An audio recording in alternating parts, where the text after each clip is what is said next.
In the dry basin where the sun cracked the earth like old skin, Nambora held its breath. No breeze whispered through the acacia trees. No birds called. The sand, once shifting and restless, had not moved in a season.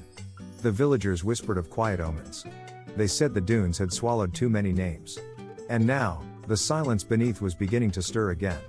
Zaya sat where the edge of the desert met the last shade of the village. The wind, absent for weeks, brushed her skin like a question. Her fingers dug into the sand, hot, brittle, alive.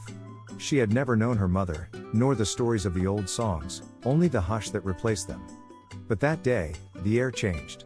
It hummed in her bones like a warning, or a call. Her heel struck something shallow beneath the ground. A shape, unmistakable, emerged from the shifting grains. A spiral. Not scratched by accident but drawn with purpose.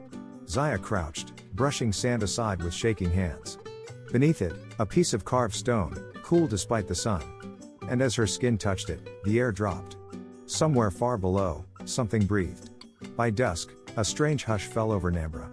The elders stood at their thresholds, cloaks drawn tight, staring toward the dunes as if expecting a memory to walk out of the sand. Children sensed the shift and clung to their mothers. The sand glistened, not with water, but with waiting. And still, no one dared to name what they felt. It had no name. Not yet. Zaya's grandmother, Mala, had lost her sight the day the river dried and the names were buried. But she saw deeper now. She sat beside the fire, weaving silence into patterns, and when Zaya returned, Mala's blind eyes opened wide. "The sand remembers," she whispered. "And it has touched you. You must go to the dune where the shadows sink." From a pouch sewn into her robe's hem, Mala drew a pendant long hidden, carved from a child's rib bone, blackened in sacred flame, etched with symbols no longer taught. "Your mother wore this when the silence first came," she said. "Now, it is yours." As Zaya clasped it around her neck, the room grew colder. Outside, the sand stirred once. That night, sleep dragged Zaya beneath dreams. She stood in the desert, moonless, barefooted, alone. From behind a dune, a figure emerged, tall, faceless, with eyes that burned crimson. It raised one hand toward her heart. No sound. Only the beat of a drum, slow, mournful, old. When she awoke, the sand beside her was disturbed. The pendant glowed like a coal. The next morning, a scream echoed across Nambora. A dune had split in the night. Villagers ran to it and stopped, staring. From its cracked top spilled not water, not sand, but dust red as blood. "It bleeds," someone whispered. And behind them, Zaya arrived, barefoot, expression unreadable. "It has awakened," Mala murmured. "And it remembers who took its voice." The council met in secret, beneath the old tamarind tree. Their faces were carved by sun, time, and shame. "She bears the mark," Elder Mbe hissed. "We buried the names for peace." But Elder Dula shook his head. "Peace built on silence will always rot." They did not reach agreement. But the wind had already decided. It now carried Zaya's name. By dusk, the dunes shifted. The sand receded like water, revealing a path long hidden, a staircase of stone winding deep into the desert's belly. Zaya stood at its mouth, the pendant warm against her chest. "No one has walked it in 2 lifetimes, Mala whispered. "That's why it still waits." Zaya stepped forward. The sand closed behind her. Zaya descended for what felt like hours. The desert's belly swallowed her in shadow and stone. Then, she entered a massive chamber, the air thick with centuries. Spirals covered the walls, etched in languages no one spoke, yet her heart understood. Names danced across the carvings, flickering in torchlight. Her mother's name was there. And one scratched out so violently the stone still wept. In the center of the chamber sat a drum, not of wood, but bone. Its frame was ribcage, its skin taut with preserved hide. Silver thread bound it shut like a wound never allowed to bleed. Zaya stepped toward it, hand trembling. As she neared, the pendant at her chest pulsed, faint at first, then with the power of thunder waiting to return. She reached out. Her fingers grazed the drum's skin. Cold. Then heat. Then pain, sharp and sudden. Her palm split open as if bitten. Blood dripped, slow and deliberate, onto the drum. Where it touched, light spread like roots beneath skin. The chamber moaned. From the stone above, sand began to fall like tears from a grieving god. Figures rose, not from shadow, but from memory.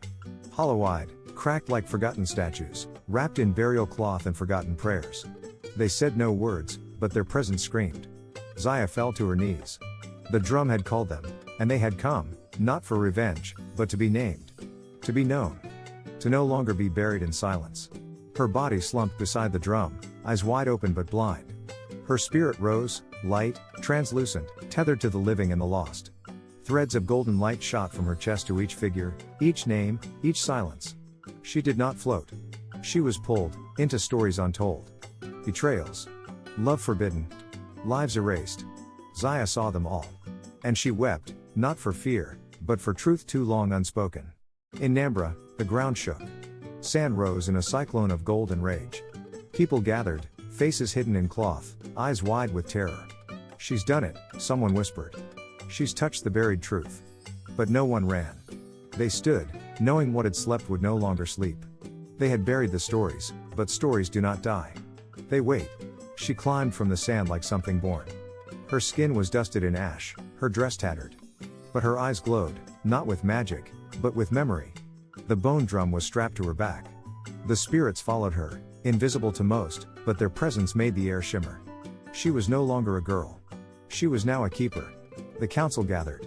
They could not ignore the sky, nor the drum, nor the girl whose voice now echoed in the bones of the earth. You sealed the truth, Zaya said. You buried the names for your comfort. Elder Mbe wept. Elder Dula nodded. They had no defense. Only regret. They knelt, not before her, but before the truth she carried. In the village square, Zaya began to draw. Symbols old and true spiraled beneath her fingers. Speak them, she said. One by one, the villagers repeated each name. As they did, the air shimmered. A woman named her lost sister. A man wept for a father he'd never claimed. Each name once buried bloomed like firelight and vanished into the wind, no longer lost. With the final name, the sky broke, not in storm, but in brilliance. A crack like lightning split across the heavens. From it fell no rain, but light, soft, golden, holy. It bathed the land. The trees sighed. The goats bleated. And the river, long dry, moaned from beneath. It returns, someone cried. It's coming back. From the base of the desert, water surged, not violent, but steady. The riverbed cracked, then split, then bloomed with current. Children screamed with joy. Elders fell to their knees. The river had not died. It had simply waited for its name to be spoken again. And now, with every ripple, it sang. The old schoolhouse, long empty, was swept clean. Zaya repainted its doors in earth red. On the walls, she wrote symbols. Names. Stories. Children came, not forced, but drawn. They listened. And for the first time, they learned not only of war and silence, but of voice. Of the power to remember. The past was no longer a wound. It was a lesson. The drum no longer beat. It did not need to. It watched from above, a relic not of fear, but of awakening. Its skin, still bound in memory, pulsed faintly in the evening light. It was not a weapon. It was a witness. And every child who saw it knew, some truths do not die. They wait for the brave to carry them again. Nambora held a festival, not for rain, nor harvest, but for memory. They sang songs once whispered. They danced barefoot where names had once been erased. Lanterns swayed. Red for truth. Blue for peace.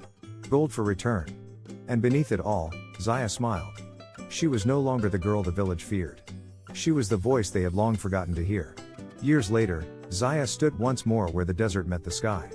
The sand shifted beneath her, no longer silent. She whispered a name, not aloud, but into the wind. It caught the breeze and vanished. Somewhere, a river stirred. Somewhere, a child dreamed. Somewhere, silence broke. And in its place, truth bloomed.